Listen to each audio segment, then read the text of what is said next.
Blog Talk Radio. Good evening, everyone. This is me, Jonathan Alexander, and I'm here to host our show, Life, Laughter, Happiness. Today, I have my guest today, which is Kate Griboski, and she's a ufologist. And, and my co-host is Barbara Moore. Are you there, Barbara? Yes, I am here. Hi, Johnny, and hi. Oh, yeah. I believe it's Katie, not Kate. Katie. Katie, how are you? Katie. It doesn't. Which is your preferred? Most people call me Katie. There's a few that call me Kate, so I'm okay with either or. Oh, for having me on. So pretty.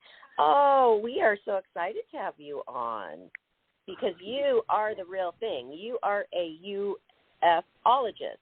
Am I pronouncing that correctly? That's right. Again, some people pronounce it that way, and some people call it ufologist, however you like to say it.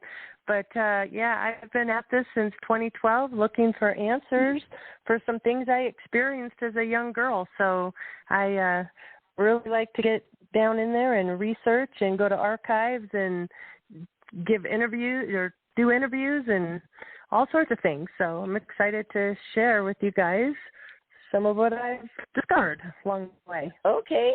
I have heard recently that this topic has been on the news and that there have been sightings from pilots actually doing commercial flights. And then it seems like the news will cover it just a little bit. Are they hiding this from us?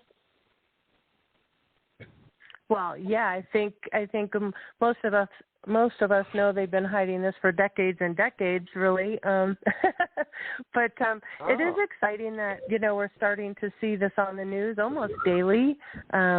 You'll see little hints. There was a lot of buildup for this big report that just came out last month, and of the 144 cases that they looked at, they could only explain one of them away. And they're saying that our Navy ships and our military bases are being visited almost daily, quite often. So I think slowly they're releasing these videos and they're making it easier for pilots and personnel to come forward with these sightings. In fact, they have a new protocol for them to report it. So, slowly I think they've just cracked the door open is what's happening. I think Sorry about that. Go ahead. Sorry. Yeah. But what I was going to say something about that is like, for example, what I have heard is that the people that are seeing this can't identify what it is. But see, here's the thing. It's one thing if it was another country, but we've got the best military and scientists in the world. And it just seems kind of strange that a ship could go past us and we not be able to identify it. You see what I'm talking about, Barbara and Katie? Oh, yes. Yeah, absolutely. Yeah. Okay. Yeah. I mean, I hope that. Fun. Yeah, I hope that the United States is, technologically more advanced than some of our allies, but I know it's a big question mark, and that's why they want to investigate these further. And what's more are the footage that they have of these tic-tac type craft that they see that basically stop on a dime and then go hover right above our oceans and then go under the water and then shoot out. So we don't have anything like that. I don't think any other countries, as far as we know, has the capabilities of doing that. So, I think the exciting thing to me in that report is they're wanting to put the resources and funding into really investigating what these things are. And also, do you work with any members of the government to find out answers? I don't personally know. I'm just kind of out there doing my own thing, and it's kind of interesting, being an investigator for MUFON. There was actually just J.J. Abrams did a series called UFO, And the third episode was kind of about the government infiltrating MUFON. And, you know, I don't know if per se they've done that. I know Bob Bigelow and that was working with MUFON years ago. But, you know, people have come out and asked me personally, you know, if I'm kind of out there being told what to say or disinformation, and that's never ever been the case. You know, I've just been investigating this ranch that I grew up on as a child, and nobody's ever come to me from the government that I'm aware of anyway, and, you know, has tried to steer a narrative or anything like that. So. Okay. And what is MUFON? You're the director for MUFON in Colorado, correct?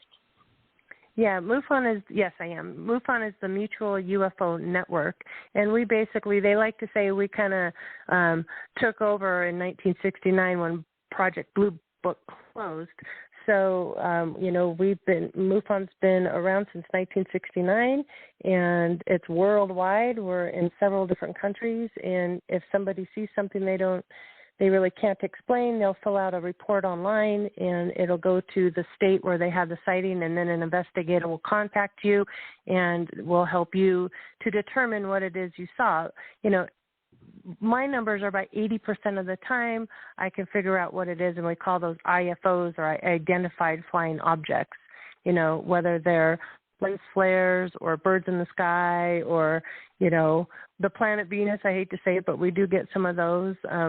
It's interesting. We have over the Bronco games, football games, we have sky jumpers that come on and they have flames on the bottom of their feet, and they look really unusual when you're filming them from a distance, and we'll get those, you know, people will think those are UFOs. So, you know, we go through our due diligence to try and find out what it is you saw, and like I said, a lot of the times we can with quite certainty say what you saw, but it does leave the unknowns. There are those ones that we can't figure out, and those are what keep us going and keep us digging.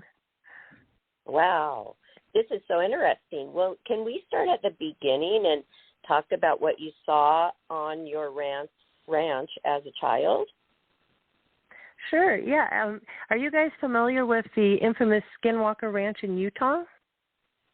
No. Are you, Johnny? No, not. Oh, wow. Okay. Well, there's a ranch. There's actually a History Channel show, Hunt for the Skinwalker, on now. That's all about the Skinwalker Ranch. But from 1975 to 1978, I was 9 to 12 years old. And back during those years, there were hundreds of cattle mutilation, and not only cattle, but horse and sheep, a lot of craft. Yeah, a lot of craft flying on and off the property. Strange helicopter sightings and helicopters menacing people, and strange bird marks on the ground where, you know, there would be snow all around the outside of the circle. Inside this circle was 35 feet in diameter. It was dry and nothing grew. Sasquatch creatures, disembodied voices, paranormal activity, you name it, it happened out on this property. And both my sister and I and several other witnesses, including the town sheriff and other families, had a lot of activity out there at the time. And we were warned and threatened not to talk about it. And I never really knew it was ever reported or ever investigated until 2013, when I bought a book called Hunt for the Skinwalker, which is about that Skinwalker Ranch in Utah. And in that book, it's written by George Knapp and Colm Kelleher Ph.D. There's a chapter called Other Hotspots, and they talk about the Colorado Ranch in there. And that was the first time I had learned that ranch was ever investigated. And in that book, they mentioned that Dr. Leo Sprinkle, who is a psychologist out of Laramie, Wyoming, and has worked just dozens and dozens and dozens of experiencers from around the world and contactees. He was out there on the ranch and investigated it along with Peter Van Arsdale, Ph.D., and John Durr, Ph.D. So I quickly got a hold of Dr. Leo Sprinkle and drove to Laramie and went to the archives and pulled all the original documents from the ranch. And I have just been learning about it and getting newspaper articles and interviewing people now for 10 years. What's really fascinating, though, is what I've uncovered is that there was definitely a military connection to that property. NORAD was very aware of what was happening out there. They were out there investigating. There were 2 interceptors that crashed out there, and in the report I got, it says they were in pursuit of a UFO, so I just FOIA'd the crash report from those 2 A-7Ds that crashed out there at the time, and it's just one thing after another, so it's pretty compelling that the government and the military, they were out there investigating things. And I do believe there might even be a MK Ultra connection to it as well. Well, why do you think that the government is hiding this from us? Do they think that we cannot handle the truth or handle their findings? I think it's a combination of reasons. I think that, back in the late 60s and early 70s, there were a lot of unacknowledged black access projects, just like MK Ultra and mind control and, chemicals they were testing. And I do believe some of the cattle mutilations were them testing our water and our land, and who knows what they were doing out there. I'm not really the cattle mutilation expert. I know Chuck Sikowski and Christopher O'Brien really know a lot more about cattle mutilations than I do, but I think now at this, all these years later, because up to some really nefarious things, and maybe they worry about roots, or, people find out they've been lying to the people for all these decades. We already don't trust them as it is, but if it came out, then, that would be a really huge problem. I think the theory of us not being able to handle that, I think, the last 5 years or so has shown I don't think there's going to be mass hysteria in the streets. Like you said, they're talking about this on the news and everybody just, seems to go about their daily business. There hasn't been any hysteria, Yes. So can we know more? I know that you have a website, Katie Gribowski or Griboski? Griboski. Okay. Yeah. Go to your website and we can find more information regarding all of this and where to follow you, correct? Yeah, that's right. And yep, there's links to the book, and there's information, on appearances where I'll be, and information about MUFON, and yeah. Wow, so, you stay really busy. Yeah. So this gives you really enough busy lately, to work especially on. with the news.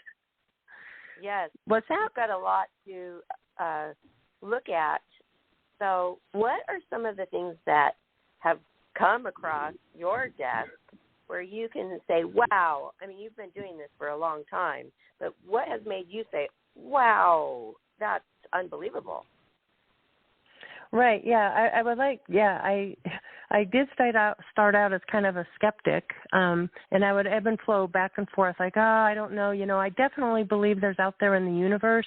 Whether it's visiting our planet is another question. It took me years to kind of come to a realization that the body of evidence and the amount of witnesses and the commonalities between people is just too overwhelming to say that they haven't been visiting us. And what's really fascinating, just last month I did a conference in Laughlin, Nevada, and we had people from what they like to call places that have a lot of different types of activity, like cattle mutilations, craft, and paranormal activity, and military connections. They call them places of high strangeness. So we had people from the Skinwalker Ranch and Blind Frog Ranch, and there's also a place down south called the Meadows Project. And we were all there presenting about our high strangeness ranches and properties, and it was fascinating to note that a lot of this activity is still happening to this day, and so many of these high strangeness places. There's also one in Pennsylvania, and there's another one in Missouri called Barley Woods. So we have these locations, Pennsylvania, Missouri, down south, in Utah and Colorado, that have very similar type activity, including these really strange, mysterious boxes that seem to disappear. And I know that sounds just nuts, but I witnessed it myself, and well, I have a question. You had said that you had been threatened about exposing this. Yeah, back in the late 70s, the family and I were threatened not to talk to anybody about it. Even the sheriff, all his photos were confiscated, and he was told to not report on any of these mutilations anymore. It was all over the news. Linda Moulton Howe actually got her start out here in Colorado at the time, both in the San Luis Valley, and Elbert County, with all these mutilations happening. But they were told explicitly by NORAD and the Air Force to not talk about this anymore, to say it was just all cattle kill or wildlife kill. So we were warned not to talk about it, and we didn't for years and years. It wasn't until 2013 it was even reported at all. So it's been quite fascinating journey to get the one of the notes that we have here was from Camp Carson, and NORAD basically says, I can read it to you guys. It says, the Bill Wall, the undersheriff, wants to talk to someone. He has seen ships going into the ground, boxes and mutilations being done. Nobody will talk. He doesn't want investigation or publicity. No stigma. The credentials are an important factor. NORAD colonel to said bluntly to forget about it and to shut up. Air Force has directive to handle the UFOs and the Bigfoot. So they were even aware of the Sasquatch creatures out there at the time. And the reason I know about those. Yeah. Those were seen where I'm from in Seattle. Those are scary. Mm-hmm. I didn't know that they had a connection with the UFOs. Some people believe they do, and some people believe they don't. There's a really good book by Stan Gordon that actually connects a lot of these Sasquatch beings to UFOs. I think that it's been my personal experience that these particular beings that were seen out there on the ranch property at the time were directly connected to the craft that were seen out there, but I don't think that's always the case. It just happens to be the case in this instance. So that's a whole other interesting topic, and it really goes into, whether these are interdimensional beings or, what doorways these ships are flying in and out of. Some people believe there's like portals on these high strangeness ranches, and it's interesting. I did some investigating on all these different properties around the country, and you can go to the geological map of the United States for high magnetized areas. So where the land is highly magnetically charged, so it's like as high as it can get, it's the lightest shade of pink, and all of these areas that have these high strangeness activity on them are all very highly magnetic areas. And I found that was really interesting. So I don't know if that actually opens up some sort of portal or doorway. I know on Skinwalker Ranch, there was a few people, investigators out there, and they had military-grade vision goggles on, and they actually saw like a portal or a doorway open and this being crawl out of it and run off. And the people that were just looking with the regular eyes could see this thing open up. So I thought that was interesting. I don't very know if there's an interdimensional. Yeah. It probably is in these high strangeness areas, which I've never even heard of that term used before. But I'm sure you have interviewed people who say that they were abducted and put back. Can you tell us some of their stories?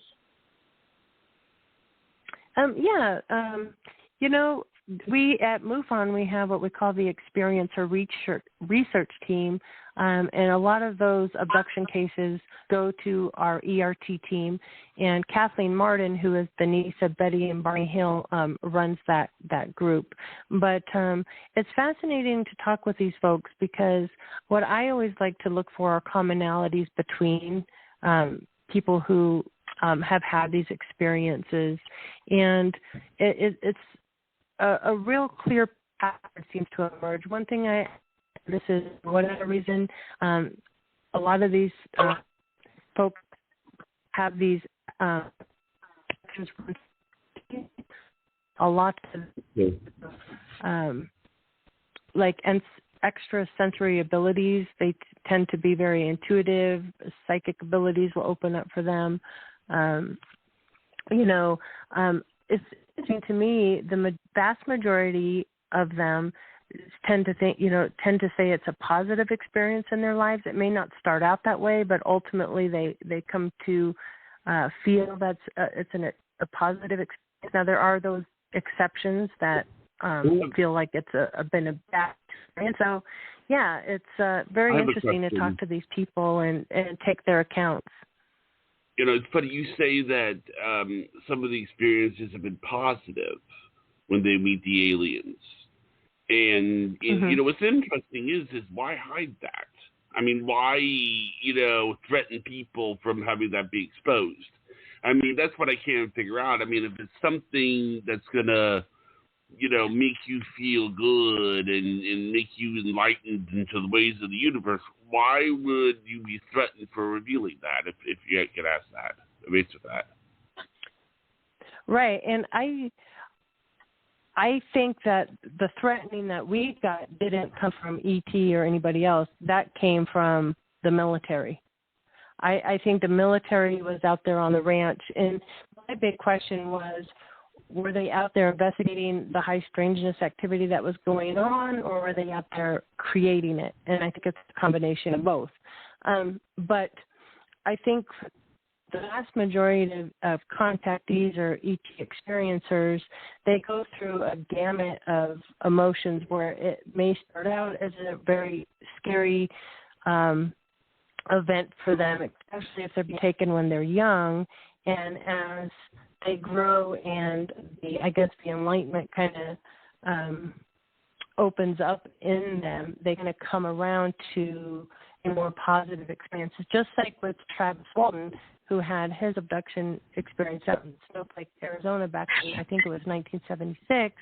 It wasn't till decades later that he realized that they probably took him on board because when they hit him with that blue beam that knocked him out, that for him it was a terrifying experience at first, but he later realized that he probably took him aboard to help heal him and put him back.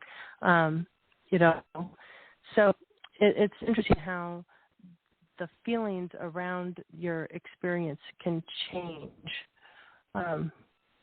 But we do have both. We do have some that are very traumatized by it and feel very isolated. So it's important when you work with experiencers that they get the help they need around that, and it's always helpful to have other people they can talk to safely about it. So, like Dr. Leo Sprinkle, he was really, really good. He would put people under hypnosis, and he was a really good sounding board for these folks to have someplace safe to report their experiences to. And he did a lot of,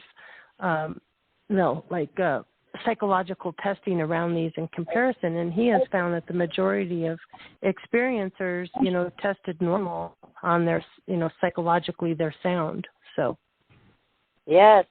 Well, are you ever afraid that you will be kidnapped when you're really close to these, or you're on these high strangeness areas? Do you worry about it at all? No, I really don't. For me, the Elbert County Ranch, the height of it was so many decades ago, and people will ask, like, why are you still researching this, 40 years later?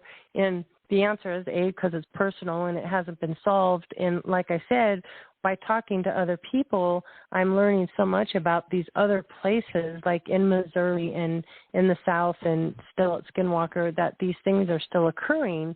So I think by looking at all these different locations, and if we can find the commonality between what links all these places together that's causing this, we'll maybe start to have answers to some of these questions.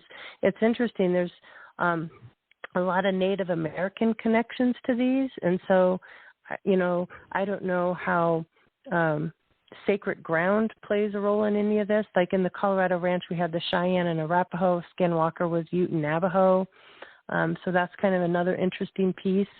about it. Another fascinating piece about these is there's these humming sounds and these noises that come from underground. So people are looking at caves under the ground or tunnels, or perhaps, they were digging under there, because on the ranch we would hear what it sounded like banging and like drilling under the ground, under the ranch house. I have a question. Wow. Now, you've also studied Bigfoot. I mean, is Bigfoot related to UFOs, in your opinion? That's what she was talking about. What's the other word? Sasquatch? That's a Bigfoot. Sasquatch, yeah. Yeah. I think some of them might be. I mean, some of them might be. There have certainly, there was the account in Ohio, Pennsylvania, that they had a Sasquatch-type creature. They actually shot at this being, and it just vanished in a flash of light. Police were called in it with several witnesses, and there was a craft scene at the same time. So it appears that some of them might be, and whether that's an interdimensional type of being or creature, I don't know. And I know to some of your listeners it sounds way out there, and it did to me as well. But the more you interview people and the more articles I've accumulated through the years, and I've talked to very, very credible people, including the undersheriff of the town. So it's fascinating as you collect these accounts, Yes, and you say there's a show on right now on the History Channel that we can tune into. What is that again? Yeah, it's called. There's two actually. There's Hunt for the Skinwalker, and there's also the Blind Frog Ranch, which is quite interesting too. Okay, I'm gonna look at that. I do believe it. Another reason why I think it's happening is because remember when they used to go down on fields, farm areas, and make these huge kind of like artwork, round shapes into the wheat or whatever was growing, and they would make these marks on the land. And they could not explain that. Nobody with a tractor was doing it. So how do you explain it? That makes me feel like this is true. Again, really is happening. You're talking about the crop circles, Yes. and a whole other phenomenon. Again, just like everything in this field, and this is what makes our field so frustrating and difficult sometimes to research. A lot of those have been man-made, but there are those handfuls that they can't explain. So even there was a famous footage of a crop circle, and that was proven to be a fake, and it muddies the water, and it makes our job so much more difficult, because you have people that intentionally hoax and intentionally send false photographs, and that's so much easier to do in this day and age with our cell phones and all our Photoshop programs and everything else. So it muddies the waters for us as investigators. But if we do our due diligence and get out there and really vet our witnesses and make sure we're getting reports from highly credible people, and that helps that. But yeah, there were no crop circles out there at the time, but just those large burn marks on the ground, which were also reported out at Skinwalker Ranch as well.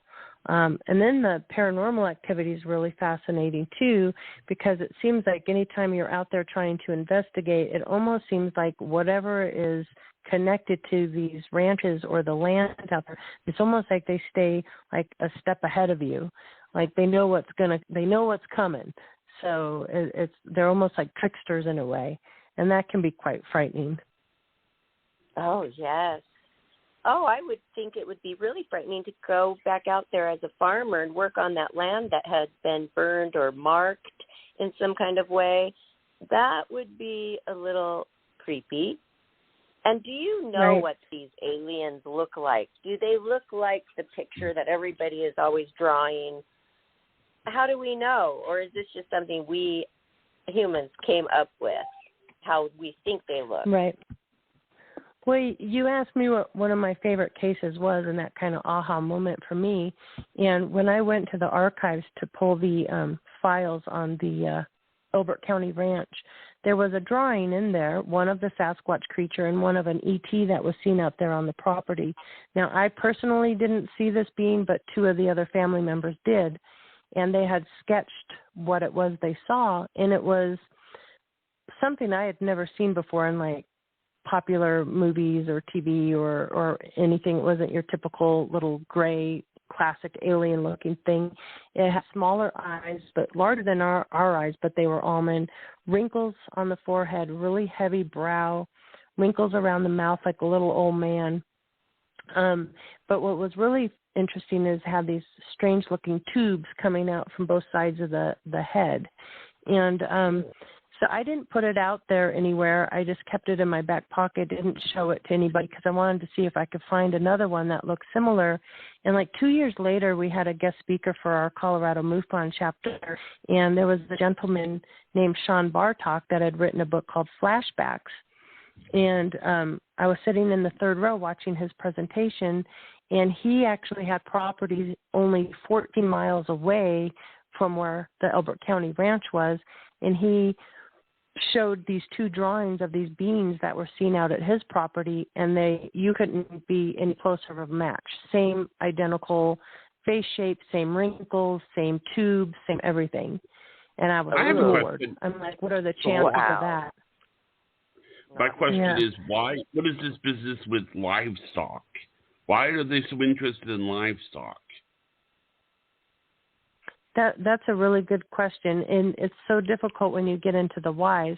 Like I said, I believe a lot of the livestock mutilations probably was our military testing cattle's organs and things for maybe chemicals that they were testing in our land and our water.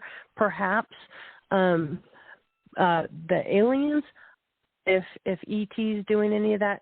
One compelling interview I did was from a woman who, her family were longtime ranchers out there in Elbert County at the time. And she had just purchased property, her and her husband. This was in 1968 in Rama, Colorado, which is right there, right next borders to Elbert County. So they had, I think she said 160 acres, and her husband was out checking the cattle for calves, and he came across where the calves was dead on the ground, and it had a square cut, 4 incisions, and the calf was dead, but the top of the fur was removed. And so he went back to get his wife, and they went back in the pickup truck. It took them 20 minutes to get back, and by the time they got back, the calf had been completely mutilated. All organs removed, blood drained, laser incision. There were no track marks, no helicopters, no sounds, and she said they felt like they were being watched, and it was very eerie.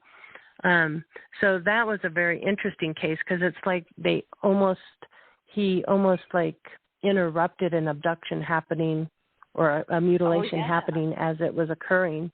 Yeah, so I thought that was a fascinating interview, and she felt very evil. And out there at the time, out there on the ranch property, I mean, everybody had loaded shotguns by their door. There were $10,000 reward to catch these mutilators at the time.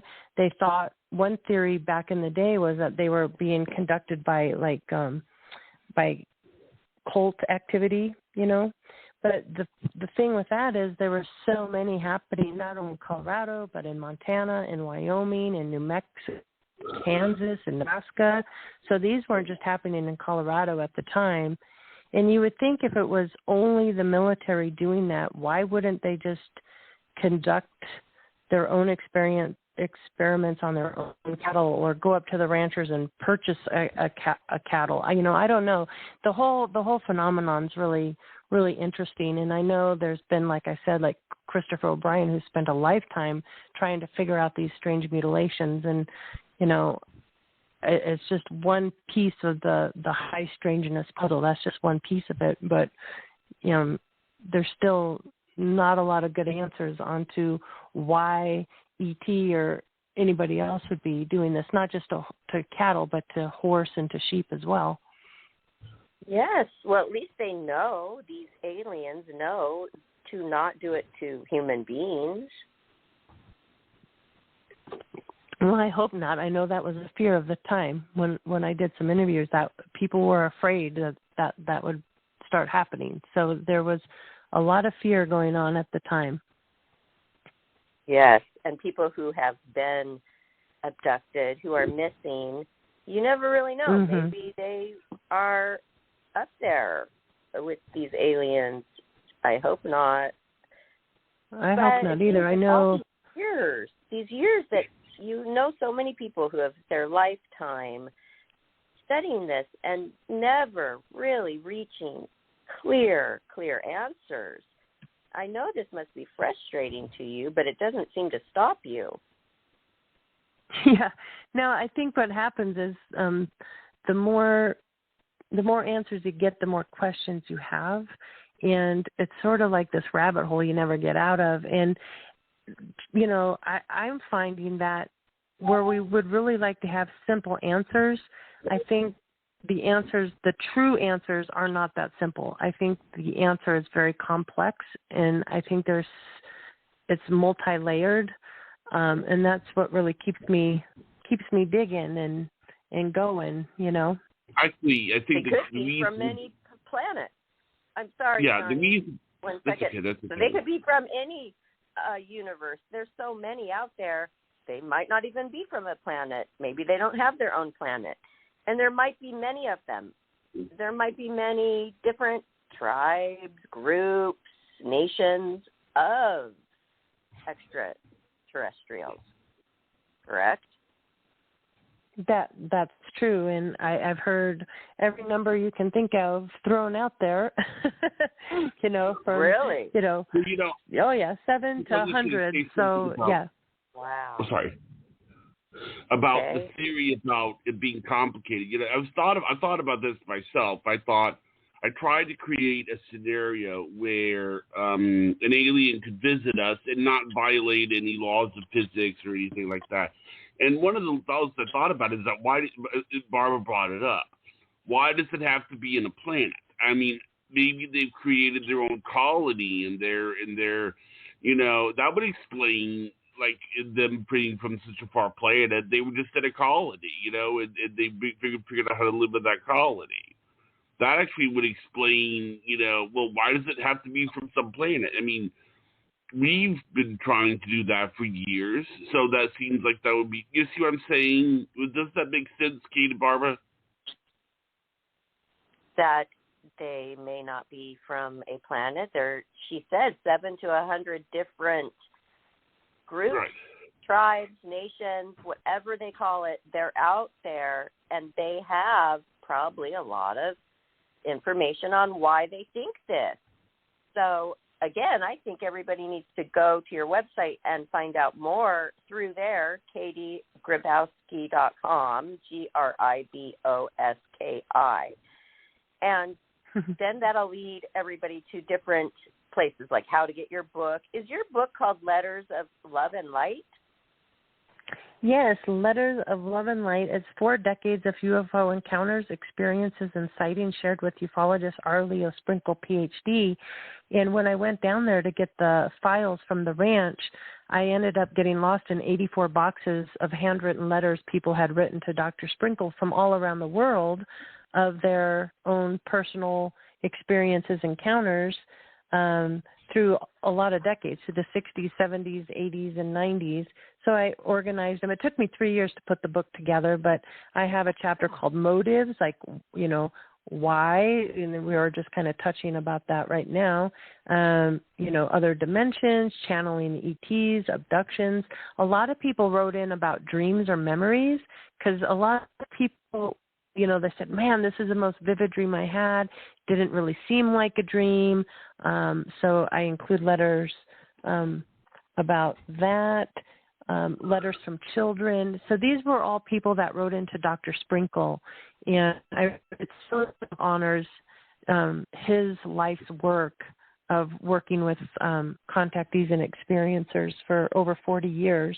And I just thought, well, if I'm getting lost in these letters and I find them interesting, I thought other people might find them interesting as well. So I pulled out all the juicy parts of the letters, you know. Well, yes, that's what put them in that want book. to read.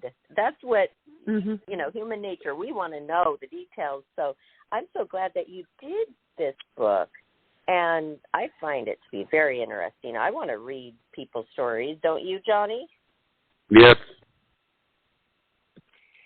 Yeah, and the more you read, the you know, after reading hundreds and hundreds of letters, you kind of get a good sense after like the first paragraph, you know, whether this is a genuine experiencer or somebody just trying to pull your leg. And there were really good letters too from people that are really high up in their fields. We're talking, you know, PhDs that were really scientifically looking at this phenomenon very seriously, and those are fascinating to read as well. And of course, there were the letters from the skeptics and the naysayers as well. So it just ran the gamut of everything. But Dr. Leo Sprinkle, he just had his 90th birthday, and what a treasure he is. Yeah, he is just a fabulous man, and it's just one of those people that was just so gracious with his time. And, you know, he would sit and talk to you for an hour, and just, you know, and those are hard to find nowadays, you know. So he's just a fabulous person. Yeah, so I was happy to do that book for him. Yes, and so, wow, he has studied this so much, and you are connected with him really well. So I'm so glad that you're carrying on the information that he has found. Absolutely, and that was my thought. I thought, well, you know, these letters shouldn't be hid away in dark boxes of archives that really very few people will ever see again.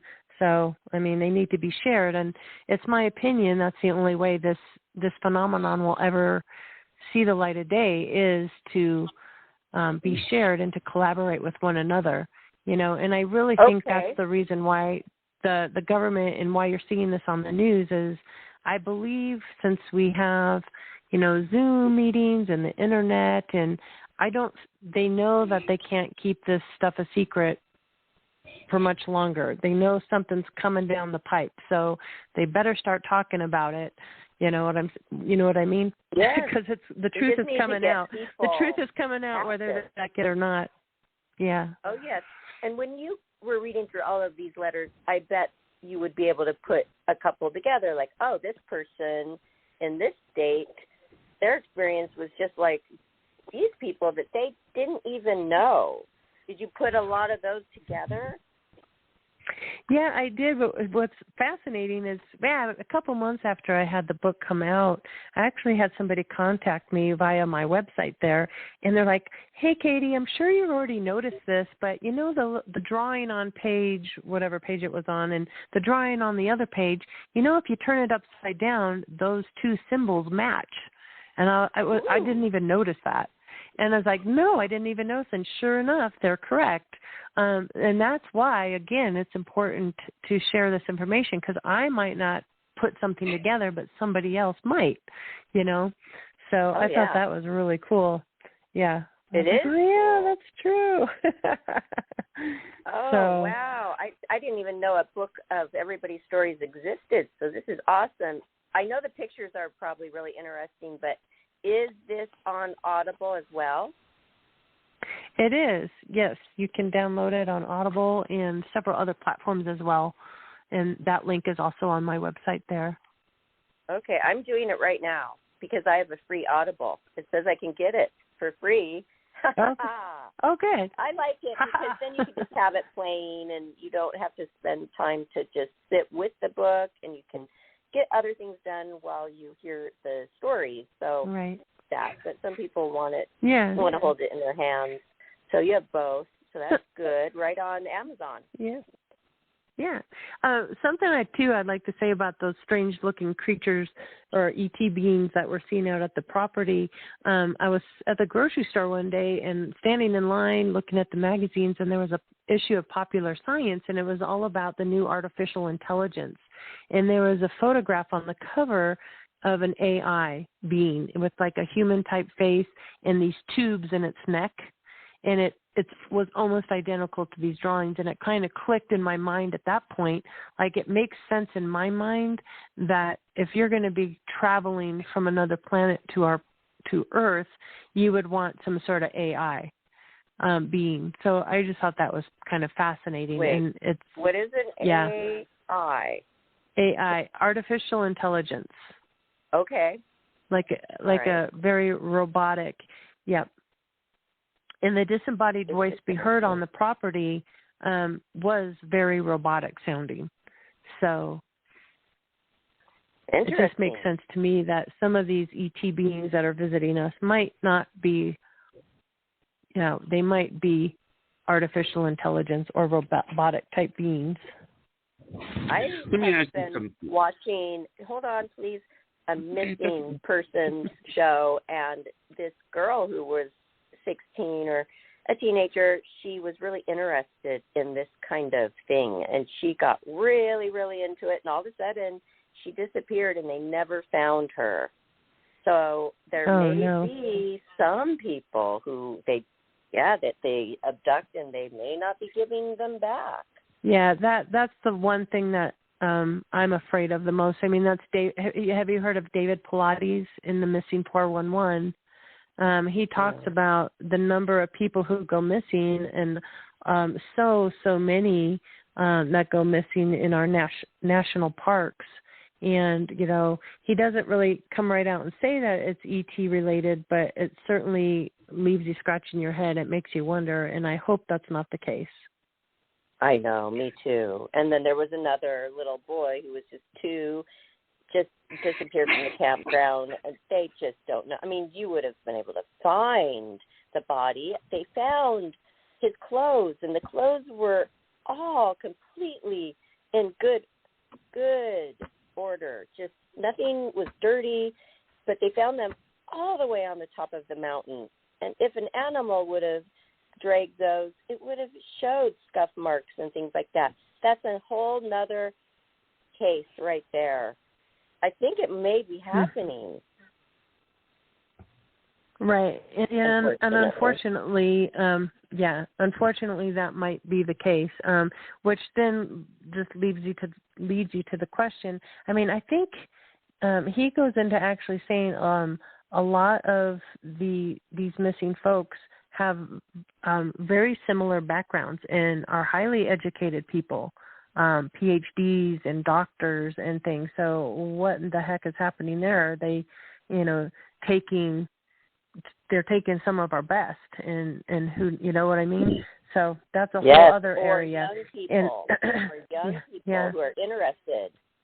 If any of your listeners out there are interested in becoming an investigator or a researcher in any of these topics, it's really important to kind of stay grounded and kind of pick an area of main interest, because there's so many different avenues and venues to go down in so many specialties. There's people that really are fascinated by the orb phenomenon or these orange lights that are often seen in the forest.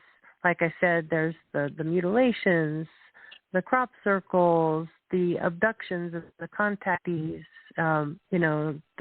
There's so many different sides that you can investigate. It's important to kind of stay focused on one. Otherwise, you just get so lost and scattered in all of it. So you need more people to help. Okay. What's that? You need more people to help. Yeah. Yeah, for sure. I was curious about something. One of my mom's favorite movies is Close Encounters of the Third Kind. How much is the stuff that we see in movies is based on real life? I remember they actually asked Steven Spielberg his opinion on aliens, and he said he thought that they were real. I'm curious, is this the stuff that we see in the movies the way it is, or do you think that it's just not like the movies at all? No, absolutely. I think they definitely use movies. Matter of fact, so Close Encounters came out in 1977, and Steven Spielberg worked directly with J. Allen Hynek. As a matter of fact, he makes a cameo in that movie. And what's funny about that, I was just telling folks in Las Vegas when I was there for the symposium that as a kid, I remember going to watch this, and to me it seemed like, oh, this is a documentary because I was sort of living that movie. It didn't occur to me that most people didn't see it as a documentary, but actually a sci-fi movie. But, you know, the movie Contact, for example, with Jodie Foster is another good example, and several, The Abyss. I think they're kind of giving us through films and popular media, you know, tidbits of reality and truth in those films for sure. We've been drip-fed this for decades now. Yes. Wow, it all is very, very interesting. So now I have purchased the Audible, and I'm going to read through all those stories, and I just want to say thank you so much for your work with this, because it's not easy. There's a lot of frustrations, and I don't like it how people do the fake, making it harder for you to prove the real. That is so wrong, and I just find it to be a little spooky, but then again, I'm curious. So is there any places in California, this is where I live, that are high strangeness areas that I could go check out?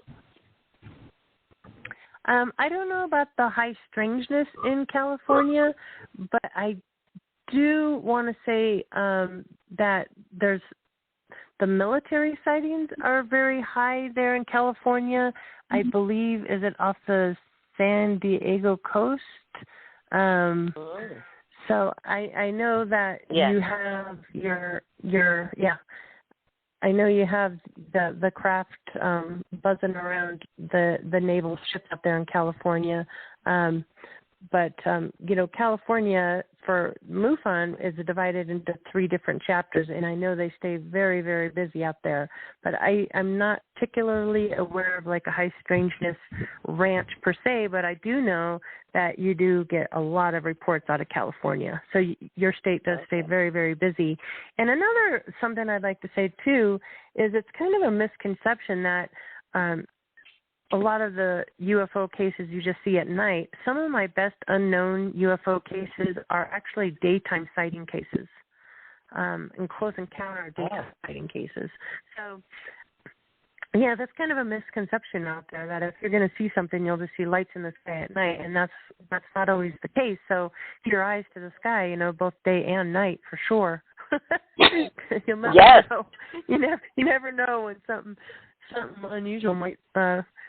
Yeah, there was an interesting case here in Colorado. A lady was just going to work just like any other day and sees something, and it was like shape-shifting, and she thought maybe it was a bird or something. She pulls the car over, and this thing is just hovering there, changing shape. She couldn't really make out what it was, and right then 2 F-14 jets come at this thing, and as they're flying towards this object, the object, she said it was like a movie or a special effects where it just disappeared, and one of the jets flew to the east, one flew to the west, and she's like she'd never seen jets fly that low before, but they were definitely going right at this thing, which again makes you wonder how much our military, they are aware of these things, and they do spot them on radar. They do see these things on radar and multiple other sensors.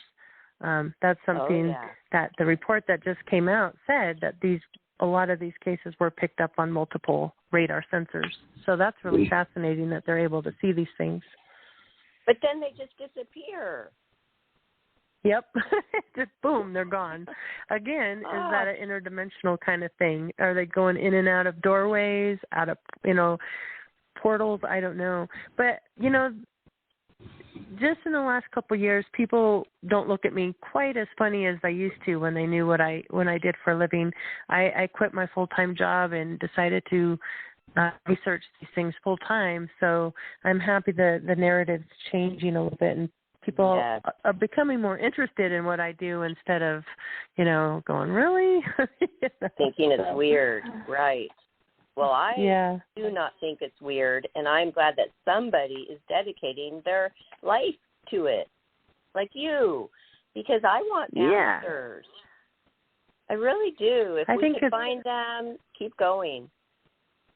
Right. I think it's one of the most important questions we can ask. Is A, is there life out there, and then B, if there is, which I think there is, has it been interfering with us or interacting with us in ways, and if so, why? What are they doing? What's the agenda? They want to test things because if they're hanging around the military mostly, although maybe the military areas are just seeing them more because of their advanced technology. So I'm wondering if you've ever spoken to a time traveler, self-proclaimed time travelers. We've had those on the show a lot. If they've seen anything in regards to this. I haven't talked to anybody, though, that is a time traveler, but I know that that is a theory that possibly ET are us from the future coming back and trying to manipulate or steer a certain outcome for, humanity.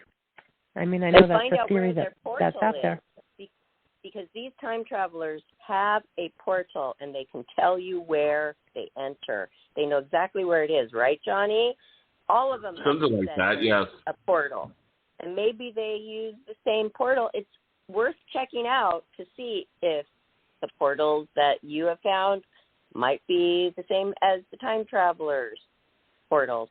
Oh, interesting. Yeah, absolutely. That would be fascinating to go and do some testing out there for sure. That's another thing to put on your plate, Katie. Yeah. No, I like that. Awesome. Wow. Well, Johnny, what do you think about all of this? I'm a believer. Are you? I mean, it is.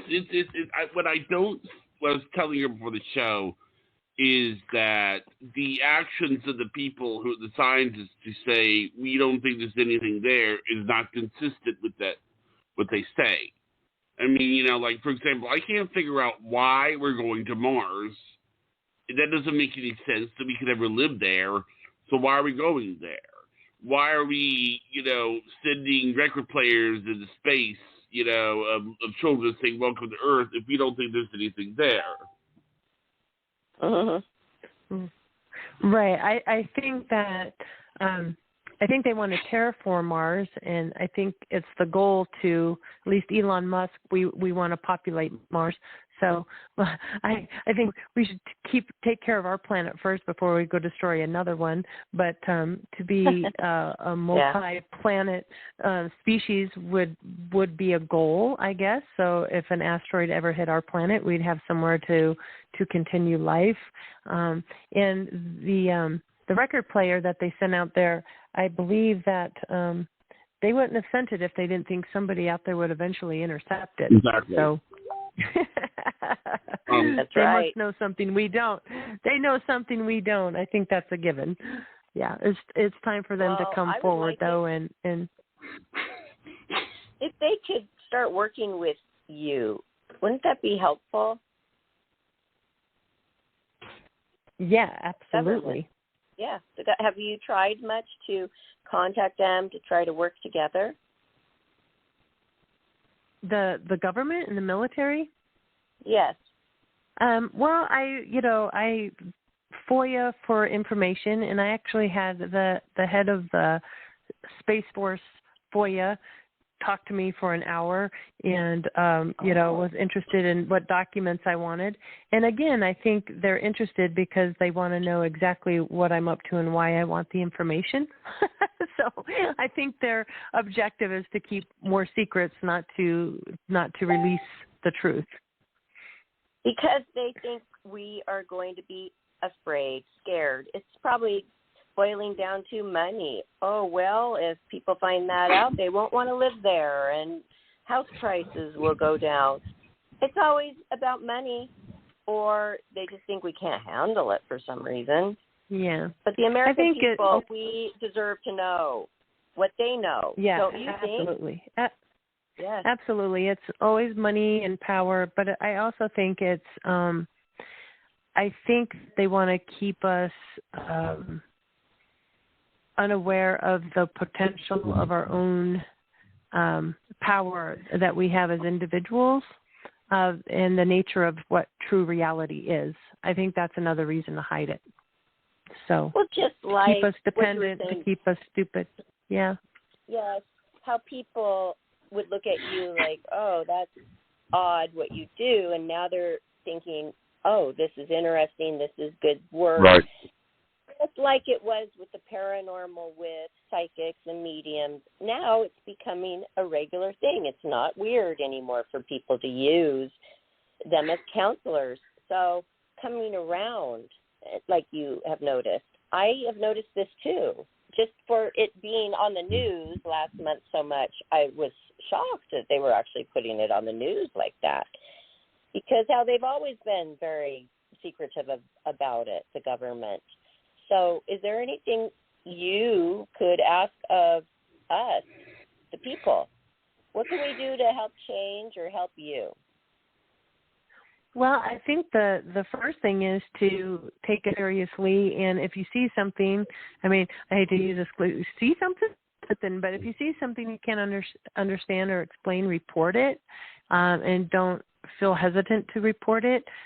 You know, we don't share personal, private information. MUFON doesn't, so we keep everybody's names and their contact information completely anonymous. But the more data that we can collect, it helps us to find answers and commonalities between cases and to find these hot spots, you know, not only in the United States but around the world.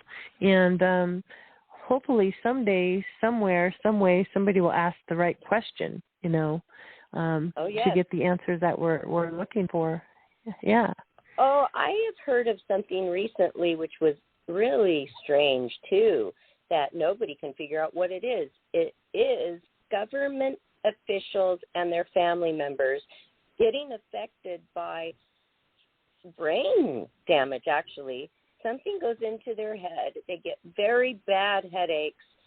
They feel very dizzy, and then they don't know what's come over them. They feel sick, and some have actually gotten brain damage from it, and the government cannot explain it at all.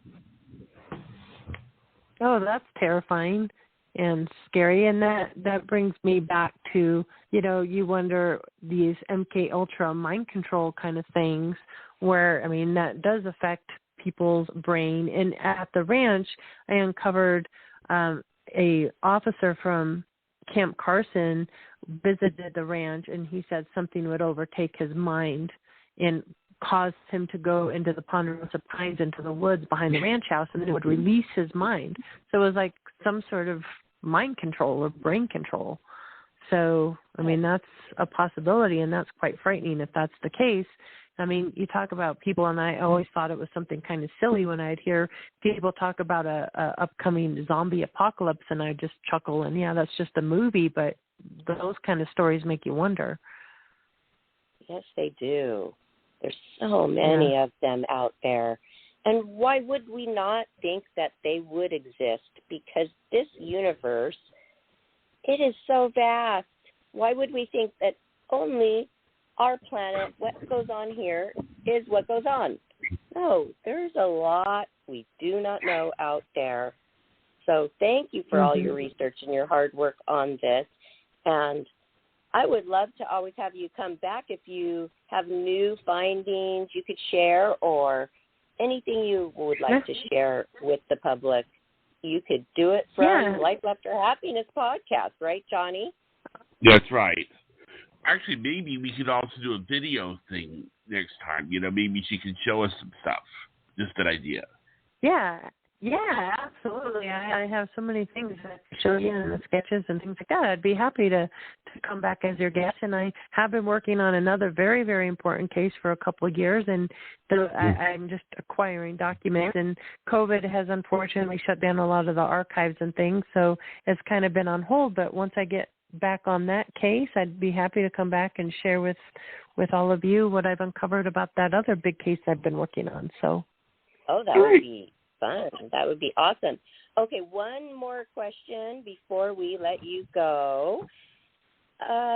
With the book, do you have to change people's names in there to keep it private for them, or do you give the real names in the book of the stories? I redacted their names out, and I have them listed by location and date of the letters, but I keep their personal information out. But I would like to say that I did make a very strong effort to contact all the people that wrote the letters. Some of them, unfortunately, are deceased, but I have met a lot of wonderful people through contacting the letter writers, and everybody was just a thrill to be a part of the book and have their information included in there. So I kind of protect, the witnesses that way. But I do give the file number and the folder number, so if anybody is inclined and they're really compelled to research a particular letter for themselves, they can actually go to the archives in Laramie, Wyoming, and pull the file and folder, and all that information would be there for them. Oh, that's so good. Because I like the idea of maybe putting stories together that match a little bit so they can collaborate and even figure out more. That is awesome. Absolutely. Yeah, I'm excited to read these stories. So thank you so much, Katie. Thank you. Yes. Well, thank you guys for having me on. Thanks for coming on. You're welcome. Interesting stuff. So everybody, check out Katie's website at katiegribowski.com, spelled T-I-E-G-R-I-B-O-S-K-I, correct? Correct. Okay. And from there you can see how to order her book like I just did, and go to her Facebook and all of her other social media and check it out. So this is sure interesting stuff. Thank you for shedding more light on this wonderful, this is a great topic. You can never, ever run out of questions with this, right, Johnny? Mm-hmm. That's funny. Yes. Okay. Well, thank you again for your time, and we can't wait to hear about your other endeavor soon. Awesome. Well, thank you so much for having me on. Happy Labor Day, everybody.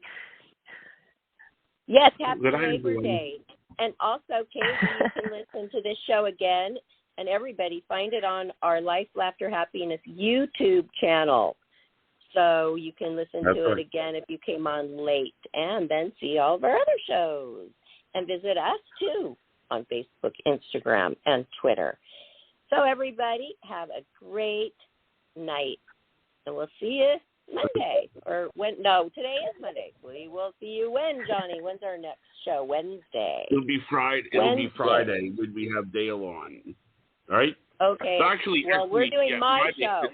We're doing my show, Breaking Away with Barbara, on Wednesday with a guest of mine, and the topic will be narcissists. All right, Ooh. Katie. Thank you. Good night, everyone. Bye-bye. Great night. Bye-bye. Bye-bye.